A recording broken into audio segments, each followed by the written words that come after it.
All right, thank you all so much for coming this evening.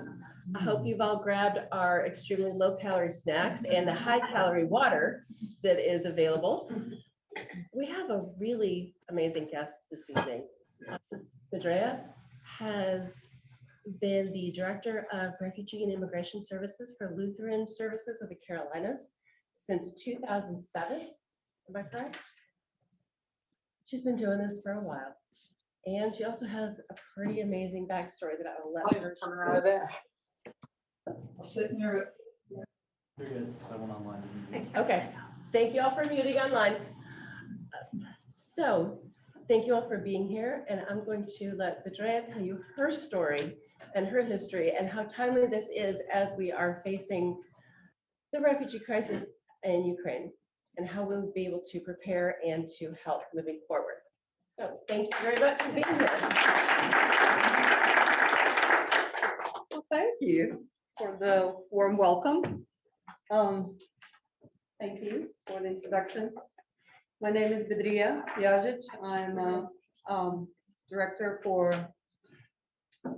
Refugee and Immigrant Services, or for the new program, rebranded program that we call New Americans Program. It was about time to recognize that the people that we are welcoming are our new neighbors and our future Americans. When I was invited to talk about what the Lutheran Services Carolinas do, I always want to go back and remind people that refugee and immigrant services is not the only thing that Lutheran Services does. There is a whole array of services that Lutherans do, I'm sure that you know. But obviously what's very close to my heart and what I want to talk about is the refugee resettlement. Lutherans had started resettlement work back in 1979 here in North Carolina. I don't know if you knew that, but it started with serving Montagnards, and that were received such a tremendous welcome throughout the Lutheran churches of North Carolina. Fast forward to 2021, Lutherans stepped up again to respond to a crisis, the refugee crisis of Afghans that were evacuated from Kabul. So in this very short period of the U.S. history, from the Vietnam War to war in Afghanistan, twice in that history it happened that we evacuated people and rescued them. Both times Lutherans stepped up and did great work of serving and helping. All that work is definitely not possible without having the congregations, communities involved in helping in building this welcoming communities for the newcomers. When I was talking to Connie about what do we want to cover here, she said, well, we want to hear about how do people become refugees? How do people come to United States? People are not always familiar with the process. And trust me, it's a lengthy process. It is a lengthy process. It is something that not too many people want to go through, but that's the only way of finding safety and starting a new life. A model that we've been using for quite a long time to engage communities with Lutheran Services Carolinas is in the past called church co-sponsorship.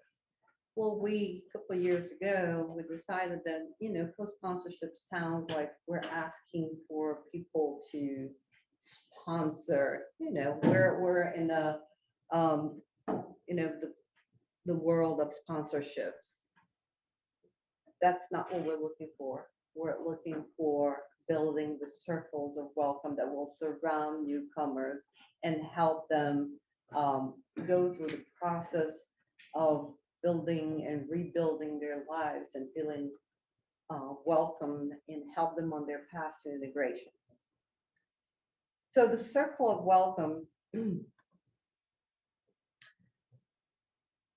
the first goal of the circle of welcome is to get educated and learn about the process of how someone becomes a refugee and why.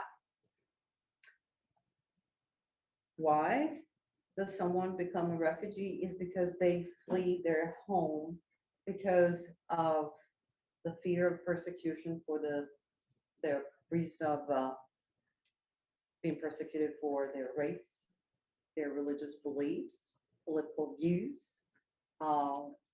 membership of a specific political group, or just fleeing wars. We have just are being witnesses of a new crisis that is happening in the world and seeing millions of Ukrainians leaving their homes, fleeing their country for the fear of being killed. Most of the people that we as Lutheran services are dealing with are people who are fleeing their homes because of wars. About 26 years ago, I was one of those people who fled their home because of the war. I came from Bosnia. The war in Bosnia had erupted in '92 and left 100,000 people dead and about 2 million refugees all over the world. And that's why I'm saying this is something that is very close and personal to me.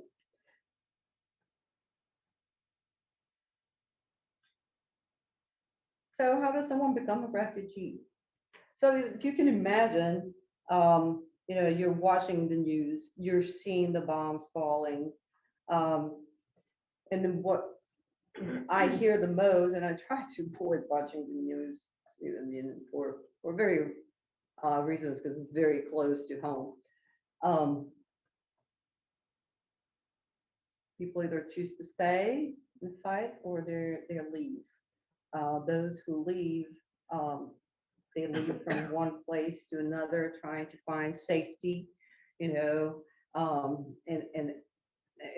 that place becomes unsafe, and they move to another place, and you have a people that are called internally displaced people, leaving Charlotte to flee persecution and go into Salisbury, and Salisbury to Raleigh, and from Raleigh to Wilmington, and you're trying to find a safe place within your own home, within your own country.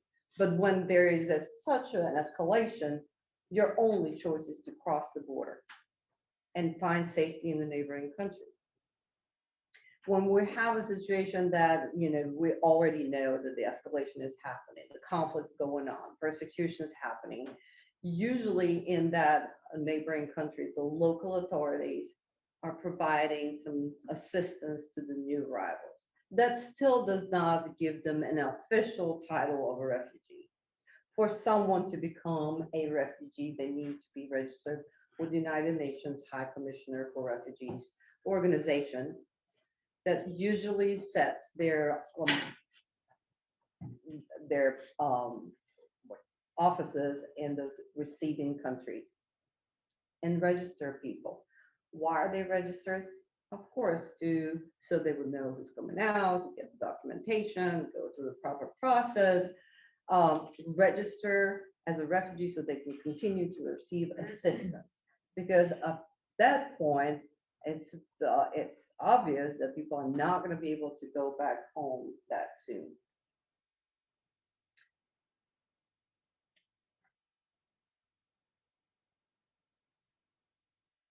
What happens next? So the war continues to go on, the conflict continues to go on. People are sitting in the neighboring countries in the refugee camps. There are either trying to continue with their life, get somewhat organized where they're at. but their greatest desire is to go back home. Well, after conflict continues to go and on and on and on and on, people are not able to go back home. So the three solutions for the individuals who left their home and are refugees now is to at some point return, be repatriated, go back home when the conditions are safe, to be integrated in a community where they're at already in the country that received them, or to seek a permanent solution in the resettlement to a third country. So for example, we also witnessed a crisis that happened in Syria and Iraq, and all these refugees that were fleeing in the neighboring countries. For someone, a refugee from Syria, it was impossible for them to go back home for a very long time. It was also impossible for them to integrate in a local community, say in Lebanon, because Lebanon had more refugees than they had their own citizens at some point. And they were not able to take all these people in and provide them with what they need. So the third solution is the permanent resettlement to third country. Unfortunately, with about 65 million people that are refugees nowadays in the world, that is not an option because only 1% of the refugees ever get an opportunity to be resettled to a third country. So the United States of America has one of the largest resettlement programs.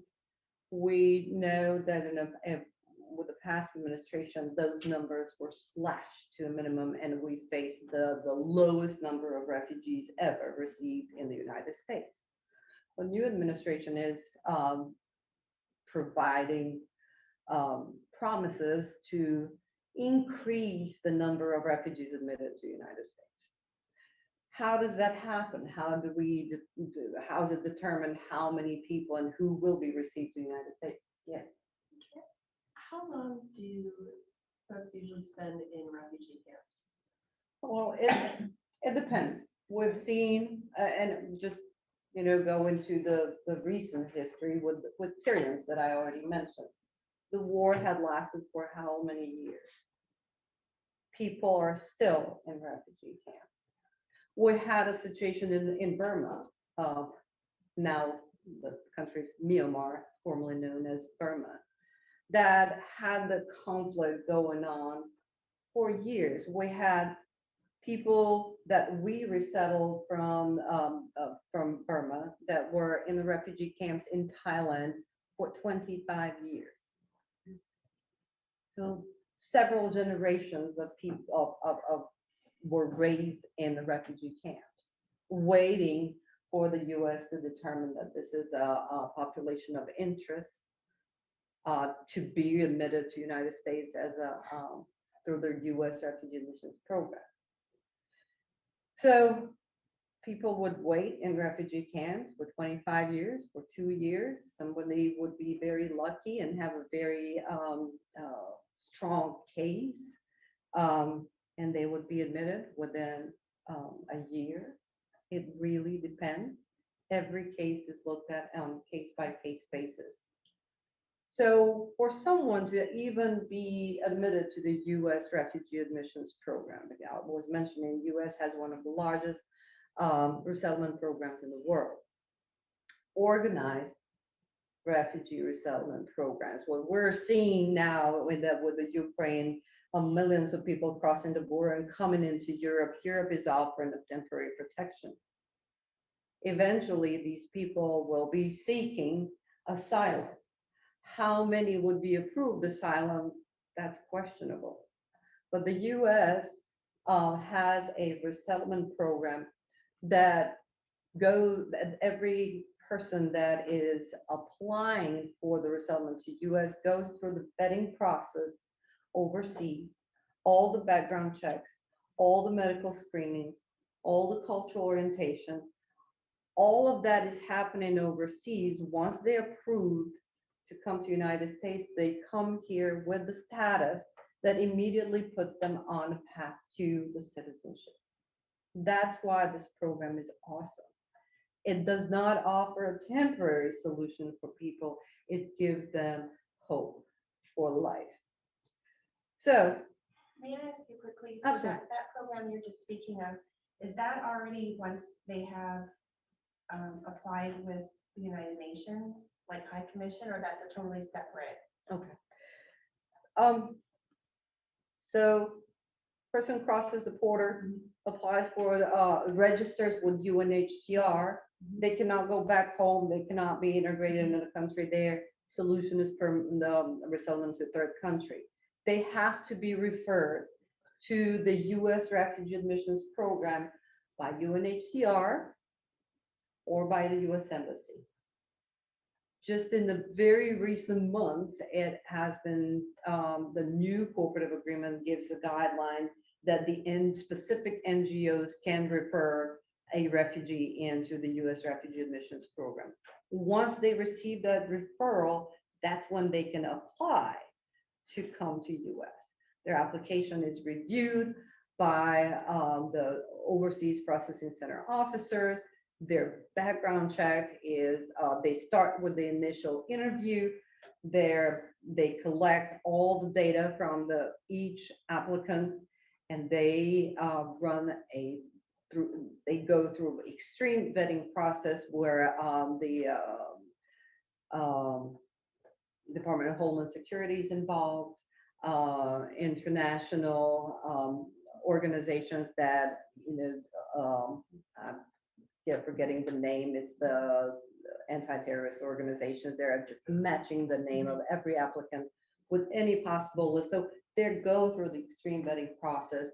Once that initial part is complete and they get the preliminary approval, they're set for the second interview.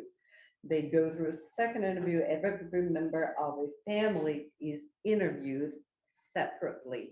At any point, if the story that the family offers, the information offers does not match, they're rejected. They're not going to be allowed to come to the United States. Children older than 14 are interviewed separately from their parents. So it's a rigorous and extreme vetting process they go through before they're admitted to the United States. And that's after they might have been in a settlement camp overseas for years. For years. Correct. It takes time. Okay, so they pass all that. They're finally approved, and it can be anywhere between 18 to 24 months from the moment they apply to actually get approval. So it's another waiting game, for people that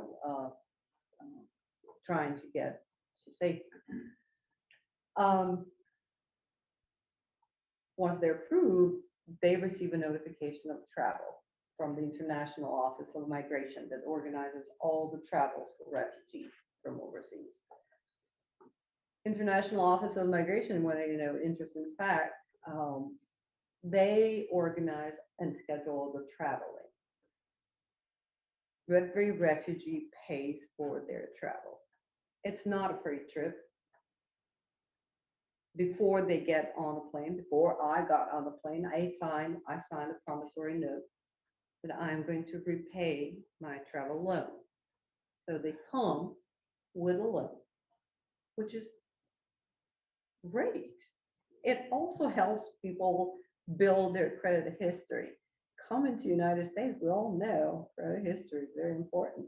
And that's how we educate clients. Well, it's not that you're just paying back for an opportunity, and the payment starts when they get a job and they're established and does not start from the day one. That the fund also goes back into the IOM and helps other refugees pay for their travels. Okay, and maybe I went a little too wide and far about this, but I really want people to understand that how do refugees come here? They're not coming on the boats. They're not swarming our borders coming here. The U.S. Refugee Admissions Program is an organized way of refugees coming to here. So they are legally admitted to the United States. They receive their employment authorization document immediately. They're eligible for all the benefits, just like any other US citizen is eligible for. They're put on a path to citizenship as soon as they come here, but they have to adjust their status. It falls back on them to adjust their status to permanent resident after a year being in the United States, and then apply for the citizenship 5 years down the road. But it gives them permanency and more hope. Somebody had a question. If someone has relatives here in the United States, is that the same process they would go through, or is that? Yes, it is exactly the same process. It's just that if they have a relative and the relative completes the affidavit of relationship for them, it just helps them be reunited with that relative and be resettled in the area where the relative is, for a very simple reason, because they're expecting relative to provide some additional assistance and help. And it helps people adjust easier.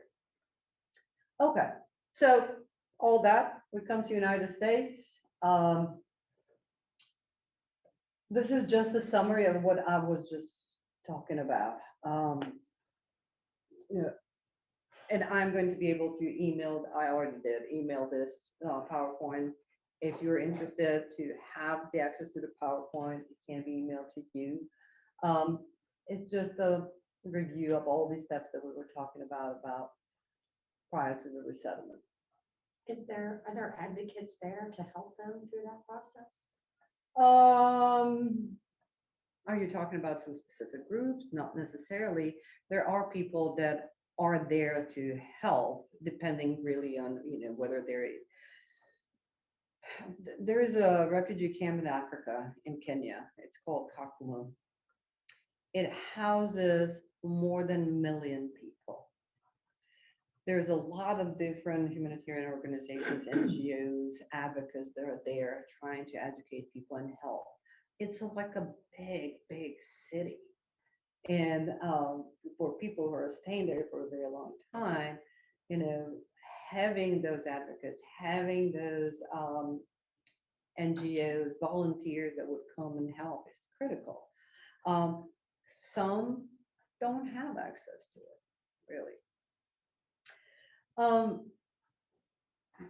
That's about 1% of refugees that ever get an opportunity to actually be resettled to a third country. Right now, at least 50% of all the refugees in the world are women and children, and especially children younger than 18.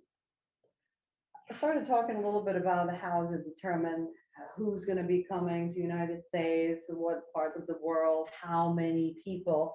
It all depends on the presidential determination. A president of the United States determines what is the number of people that will be admitted to U.S. through the U.S. Refugee Admissions Program every year. Last year, that number was 65, I believe 65,000 individuals. That was very optimistic, considering that the resettlement program was almost disassembled, and it needs a lot of time to rebuild the infrastructure to start bringing all these people, especially with the overseas processings and the resettlement agencies here in the United States. Well, historically, U.S. has been receiving anywhere between 80,000 to 110,000 people a year. Last year, although we had that presidential determination of 65,000, we met, I believe, only 2,000 people. Only 2,000 people. 62.5, I'm sorry. Well, this year,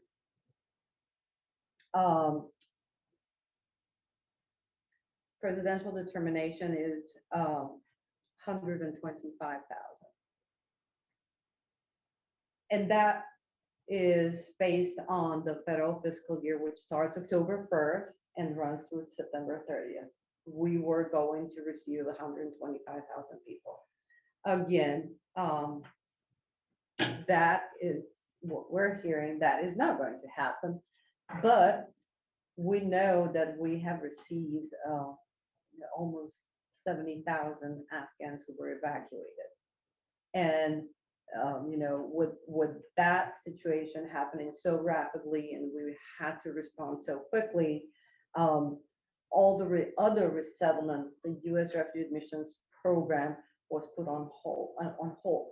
So we can deal with 65,000 people that, Afghans that came to the United States.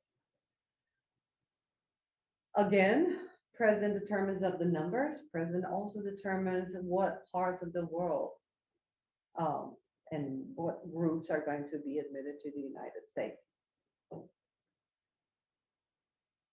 Can I ask you really quickly, of those Sure. 70,000 Afghans that came, like I was just talking to an immigration attorney the other day, he wasn't very hopeful on refugees from Ukraine, and he said, I'm pessimistic because I still have Afghan clients who still don't have a pathway to citizenship. So when you say these 70,000, are you saying these are 70,000 Afghans that will have the pathway to citizenship, or that they're just here? The goal of the evacuation after the fall of Kabul was to help those who were involved with the U.S. military, with the U.S. government in some way. All these people that we've seen being evacuated are our allies. The goal was to save lives. And it had to be done so quickly. So they did not go through the process just like for regular refugees. They were flown out of Kabul and placed at lily pads. And lily pads are military bases across the region, still overseas. And then that's where the initial background checks and registration and all of that started. After that first step had happened, they were then flown here to the United States to, I believe, 9 military bases that accepted them, and that's where they stayed until their process has been completed. That's where their vetting process completed. That's where they receive the initial medical screening, the COVID testing, first shots, all of that, and they were assigned to different resettlement agencies. All of that was done, and they received a status of a humanitarian parole. Humanitarian parole is a temporary status. They have to adjust their status within 2 years. This parole status is only 2 years, and they have to adjust it. A lot of these people have started their application process for the special immigrant visa. That is a tool that was allowed for those who served with the U.S. military, interpreters, guides, and whatever role they had played, but were connected with the U.S. military. They started the process, but because everything had happened so rapidly, they were not able to finish it. So they're going to finish that process here, and that's going to be part of their status adjustment. But a lot of them will have to seek asylum. They're going to have to get professional legal help in order to adjust their status. If not, there's a good chance that they will be placed in a removal proceeding, unless something happens on a much bigger level in the legislation, and it's determined that they can that their status will change, and they're going to receive more permanent status here in the United States. Any other questions before we continue?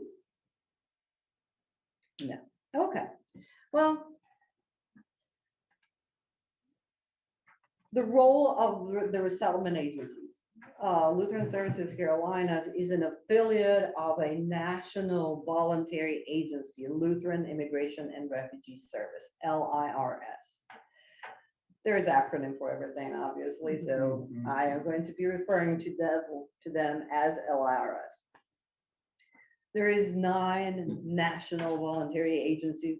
Most of them are faith-based organizations, just like LRS, that have a direct cooperative agreement with the federal government to do the resettlement work on their behalf. Those national organizations work with the federal government when they are allocating all these cases that are processed and ready to travel. We receive, the LRS receives a certain number, and then they allocate a certain number to their local affiliates. Well, we, Lutheran Services, as an affiliate of LRS in the Carolinas, serves in the past about 400 people across 2 states, because we only have 2 sites, one in Raleigh, one in Columbia. Well, we just opened the site in Asheville, North Carolina, and in Charleston and Greenville in South Carolina. So we're growing. With the resettlement of Afghans that happened from October till February, October 21 till February 15 this year, we received 700 Afghans in just a few months. That was the number that we received, but our projections are not stopping there. Our work is not stopping there. We're still going to work on getting, receiving refugees from different parts of the world. I know that everybody is very curious about Ukrainians, so I'm going to address it right now. We've been serving Ukrainians for the past 20 years. There is a special program for Ukrainians and other, especially religious minorities that were coming from the countries that were part of the ex-Soviet Union. So we're not strangers to the resettlement of the Ukrainians. We are continuing to offer that program for those that qualify. What we're seeing now with these new refugees, they're now going to be part of that program. We don't know whether the next year's presidential determination is going to put additional numbers, whether the president is going to say, okay, we're going to admit 50,000 Ukrainians in the coming year. So we're not going to see refugees from Ukraine that are coming, that would be coming as a result from the current conflict. Those that we're seeing are family unification cases from the program that is called Luxembourg. I'm not going to go into the details about it, but we're not going to see Ukrainians coming as refugees to the United States as a result of this now conflict, at least not in these coming months. I'm hoping that that's going to change and that our government is going to offer the resettlement for the Ukrainians. Being part of the federal program, we serve those that are allowed to come to the United States through the U.S. Refugee Mission Program. The goals of the program is to make sure that the people are feeling safe. That's the first thing. That they're safe and they're in a stable environment. That they can navigate the new community and all the systems here in the US. As you may imagine, coming from some different country, coming from Burma, or coming from Congo, or coming from Ukraine, coming from any part of the world, it takes a lot to learn and adjust and all of that. For God's sake, we're still struggling to figure out that our healthcare system, ourselves, education system. So for someone new, it takes time. That's why we try to connect people with ongoing support. And the ongoing support is through the programs that we offer as an agency, which is the case management, the initial case management that provides the basic cover for those basic needs, like housing, like, helping with application to all of these public benefits that they're eligible for, finding jobs, finding childcare, enrolling in school, teaching English. That's the basics. But then we also offer employment services, so we connect people with employment. The goal of the program is not to create dependency but to empower and encourage people to become independent and self-sufficient as soon as possible. And that is all possible only through being financially independent, learning the language, being welcomed in the community. So, speaking of all these people that are coming here and their experiences coming from, very often very traumatic situations, and again, for example, going back to Afghans, being in a country that has years and years of conflict, living under the Taliban, then having an opportunity to taste the freedom, especially for young women there and women in general, and then being evacuated just to save your life. The excitement of being safe and all that, they go through this adjustment curve that sometimes, for some is very sharp. It's all individual. But when the people just come here, they're very excited. They're finally safe. They're ready to start the new life. Everything's great. People are welcoming, there are opportunities everywhere. But then things start to move very slowly. We still have some individuals that have not received their Social Security card yet, and it's been months. And it's not something that we can control. We have submitted the application, it's up there in the Social Security Administration, but somebody's taking their sweet time. So not having a Social Security in hand, what is the next thing? You can't go to work. So that excitement and happiness and all that, all of a sudden is like frustration. What's going on? Why am I not moving with my life? I did not expect that. And then all of a sudden the Social Security part comes in, and I got 2 job interviews, and I'm happy again, and the future looks brighter. But then all of a sudden, I figure out that my rent is $1,600 a month, and I'm making only $1,500. How am I going to do this? So again, another plunge, the reality hits. It's not all so great. And then of course, an adjustment to everything new. From language to culture to feeling isolated because you left all that you knew behind, start a new life, to save your children, to give them a future.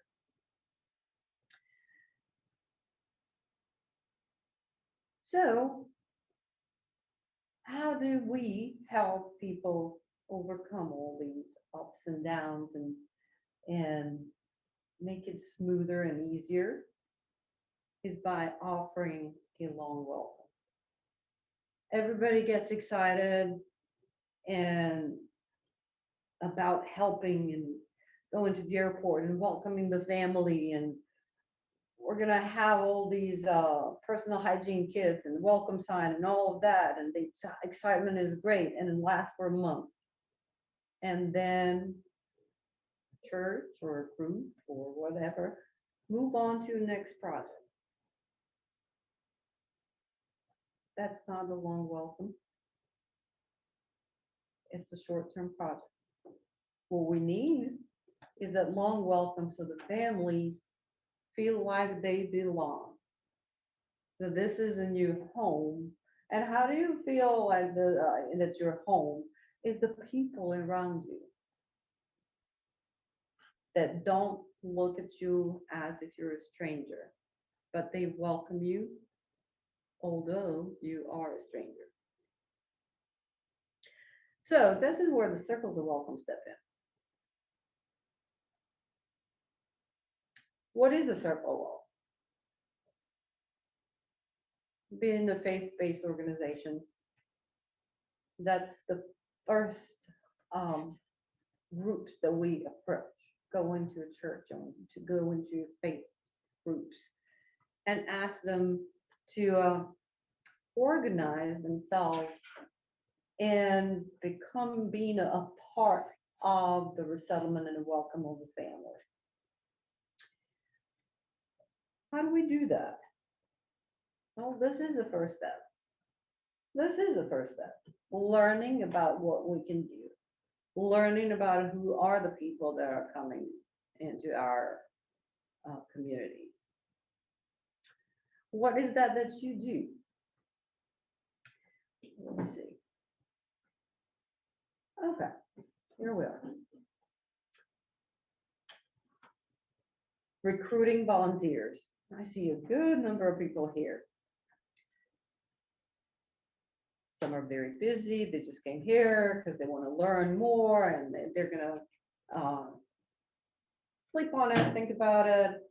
But I'm sure that I'm gonna have some that are gonna walk out of here and be like, gosh, can't wait to get going and get organized and become a circle of welcome and have a family that we're gonna be working with and whatnot.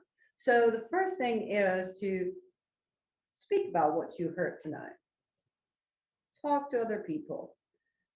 Get the passion going, that excitement going. Recruit more volunteers. The perfect size, we would love to have a group of 30 volunteers. The perfect size for a circle of welcome is about 8 to 10 people, 15 max. They're going to be a core circle. And then, of course, when you're working with a family and all that, you're going to be the one that possibly would go out and recruit additional volunteers for special projects and whatnot. So some of the things that are what the circles of welcome step in is the very concrete stuff. Like families come with nothing. They come with the luggage that they can bring on. Some of them just a backpack. As a resettlement agency, our goal is to provide the core services. Our goal is to, find housing for the family, make sure that it's furnished with, what they need to have in a home, basic supplies, make sure that we get them connected with the social services, that would benefit, that kids are enrolled in school, that we enroll adults into ESL programs, learning English, all of that, but we have a very small staff. And the circles of welcome have a lot of people that can do a great job in working with us to make all this happen. So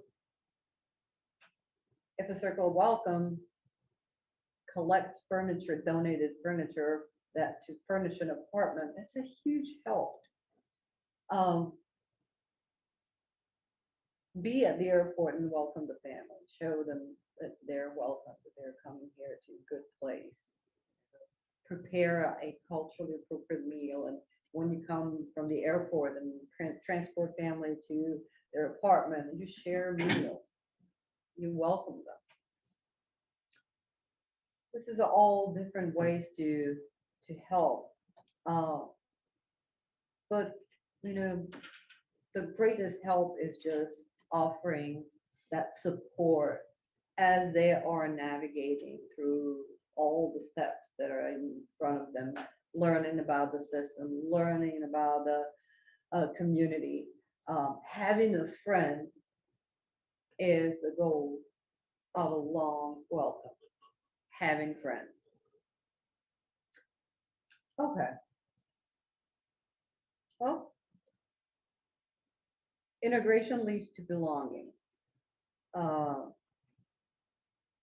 think that feeling that you belong leads to a better integration. I think I would put that. And feeling that you belong is feeling that you're welcome.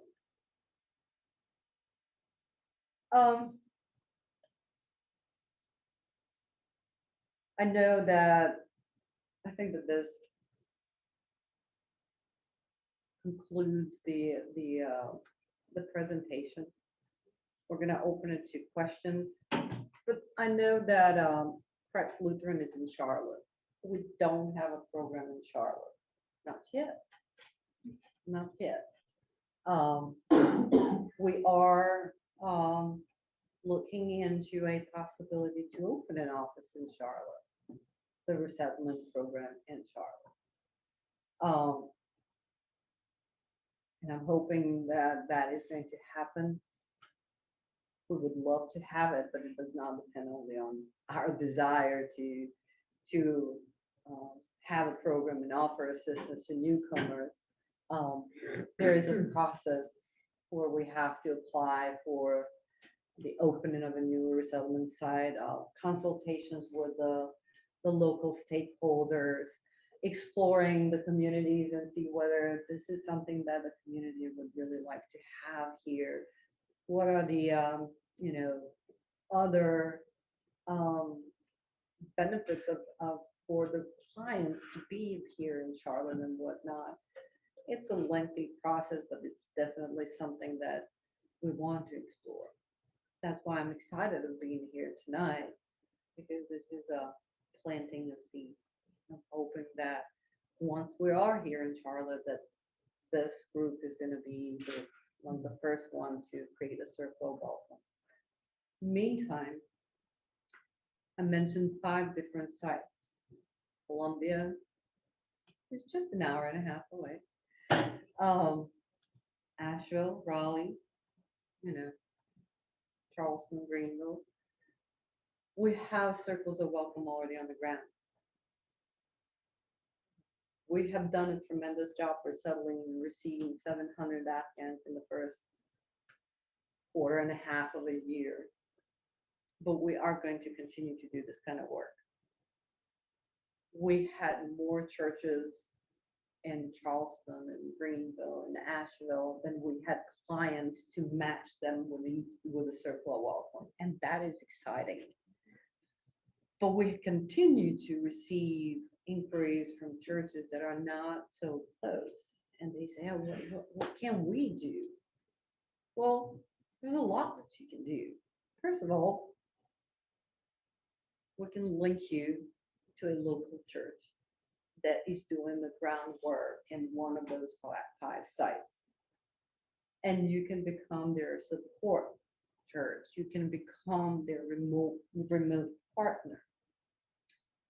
You can do projects that are so helpful. You mentioned something about Afghans and adjusting the status and speaking to an attorney who was just concerned that things are not going to happen so quickly. One of the projects that all 5 sites we're looking into doing is organizing legal clinics at least twice a year. So the clients at least would have an opportunity to talk to the legal professionals at that time. We are not a legal service provider. Lutheran Services does not do that. We're social workers. That's what we do. But if we have a church that has access to immigration attorneys, legal service professionals who would be willing to take that on as a project and organize a legal clinic twice a year in one of the resettlement sites, or all 5 of them, that would be tremendous help. This is a huge congregation. I'm sure that there are attorneys here. So, another project.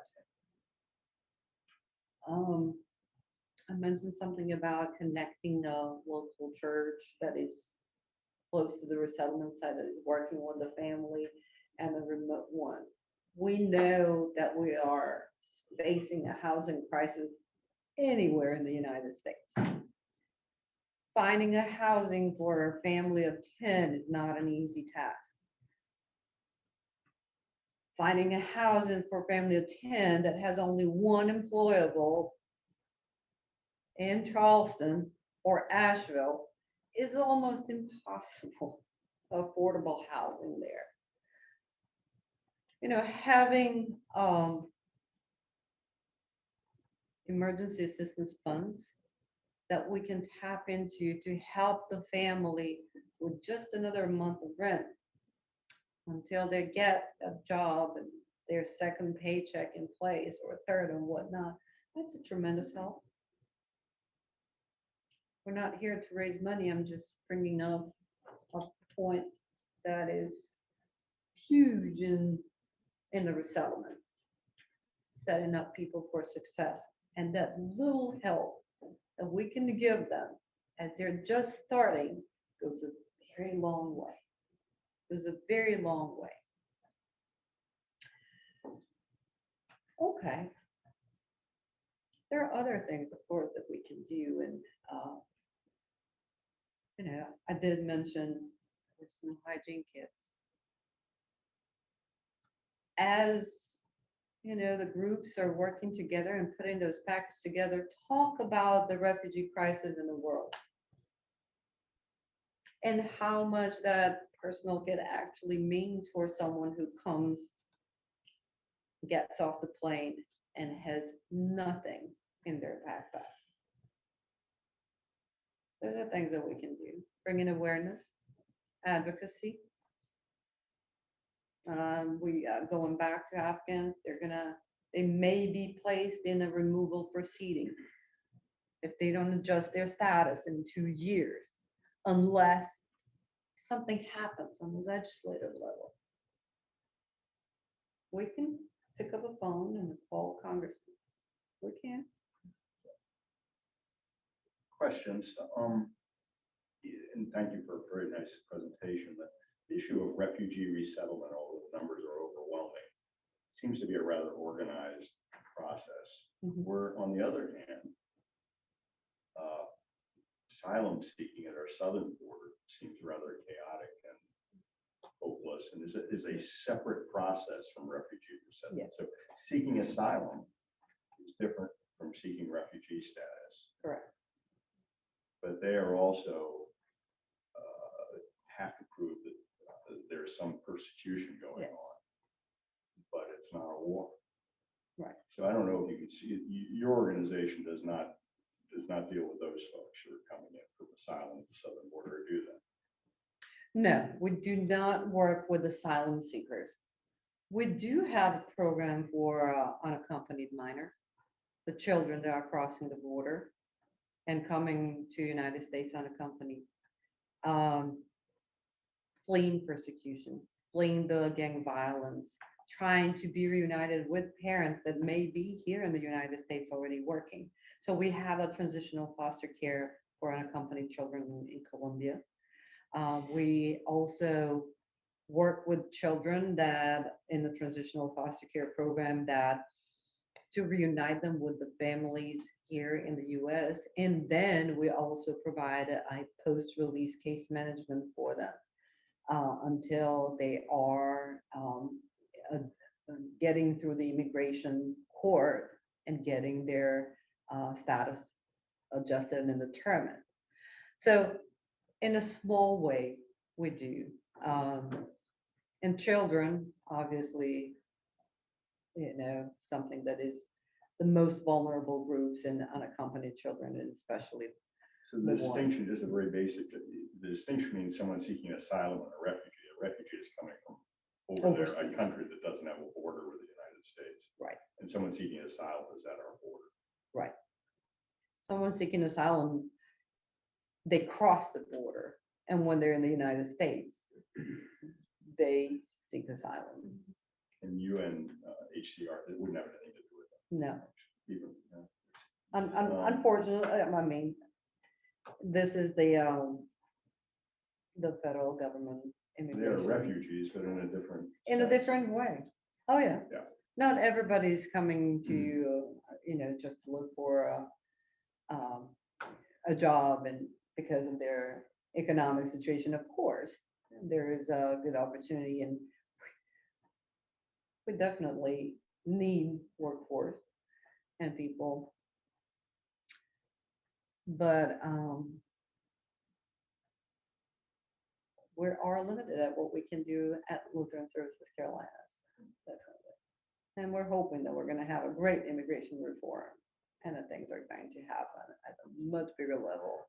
Throw in some healthcare reform too. Yeah, Just have a yeah. couple other things. Let's do that. Well, I know this is specific to Ukraine, but you say that the president is the one who determines Yes. the numbers, but from what I am understanding you, from what you're saying, it sounds like we sort of lack infrastructure to take it, like, so the president's even giving a higher number than we're even accepting anyways, so it sounds. Right. Why? It's because we had a previous administration that disseminated totally the overseas processing centers.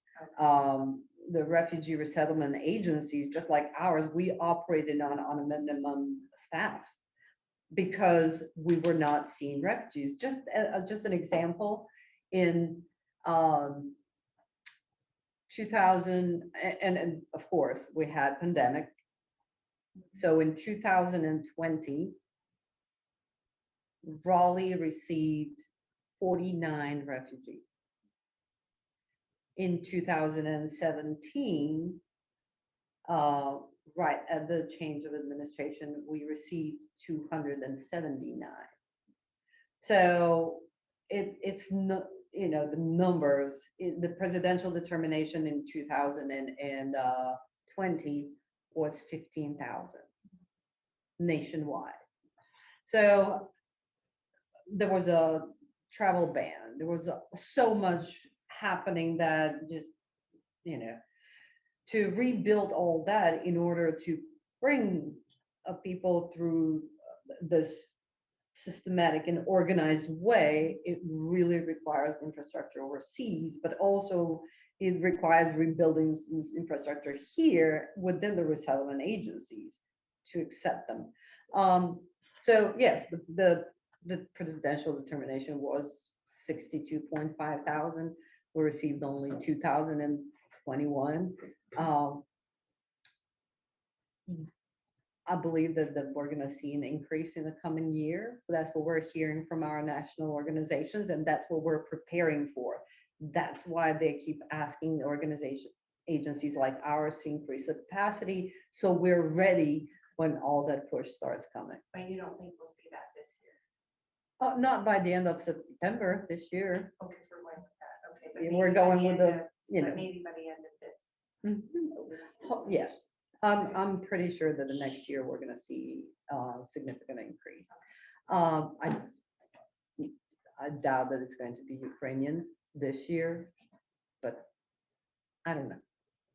I thought it was interesting you referred to immigrants as new Americans. So the first time I heard that type of term was from Canada, where they, instead of calling people immigrants, they're new Canadians. It's a whole different way of looking at it. Yeah. Does Canada do this better than we do? I don't know. I've never been in Canada, but I've not observed their resettlement program. But they have, they do have a, one thing that the U.S. program is a great program. It pushes people to move fast. We're a fast-paced nation. Everything happens. Keep rolling. The initial reception and placement program is 90-day program. So refugees that are coming to United States, they're automatically enrolled in a reception and placement program. It's a 90-day program. And that's what, if the agencies do not have other grants, or they do not have other programs that continue to serve clients, that's all that the reception and placement program offers. 90 days assistance. That's it. That's the U.S. resettlement program. Whereas in Europe, people are put in schools. They have to learn the language first before they're put in employment. They have awesome social services. Canada's pretty similar to that. The goal of the U.S. program is self-sufficiency through employment, get people to work, and it works. Refugees in general want to start their life again very quickly. they don't have time to wait, you know. So that's what we do with our clients. We do our cultural orientation and ensure that they understand this. Some are having a hard time with this because, you know, I had never had to pay rent, you know, in my life. And when I came here, that was the first thing I learned. Well, oh, I have to pay rent now and electricity and this and this and that. That's what we're seeing with a lot of our clients. Adjustment is hard, but they do adjust and move forward and come to be great Americans. You know, my daughter was 5 when I came here. And I always have to mention my daughter. She was 5 when she came here. Had struggled a little bit, you know, with the adjustment. I had to spend about 3 weeks in kindergarten because she would not let go of my leg and would not stay in the classroom with all these unknown kids and not understanding the language and none of that. It was very hard. But you know, she has done great. She got her undergrad degree, she's got her grad degree in forensic psychology. She was working for the South Carolina law enforcement. She is a mother, grandmother. And that's what it is.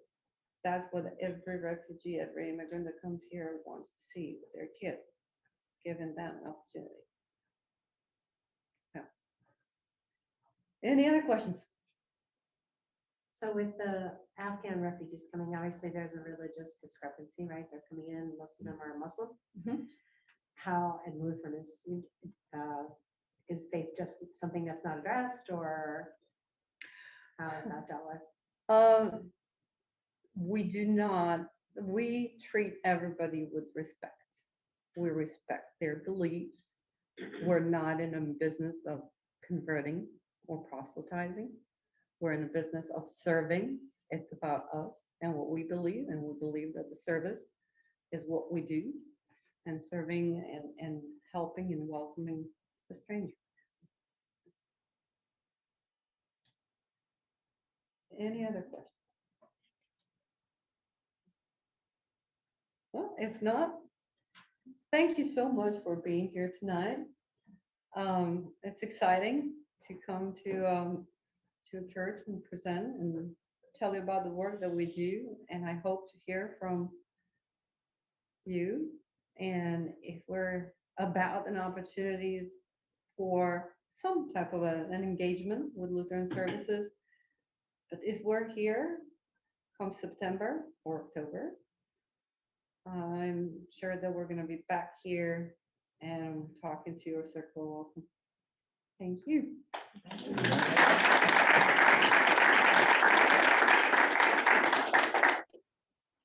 We have a list of resources that you can peruse to dive a little deeper. What else can we do? How can we help? We'll email that to all of you. And thank you all very much for coming this evening. I know this is a very timely topic that is weighing heavily on a lot of hearts. So we're grateful for your presence tonight, and have a lovely evening. Stay warm. Grab some treats. Please don't make me take them home. Save me from myself. Thank you all. Thank you.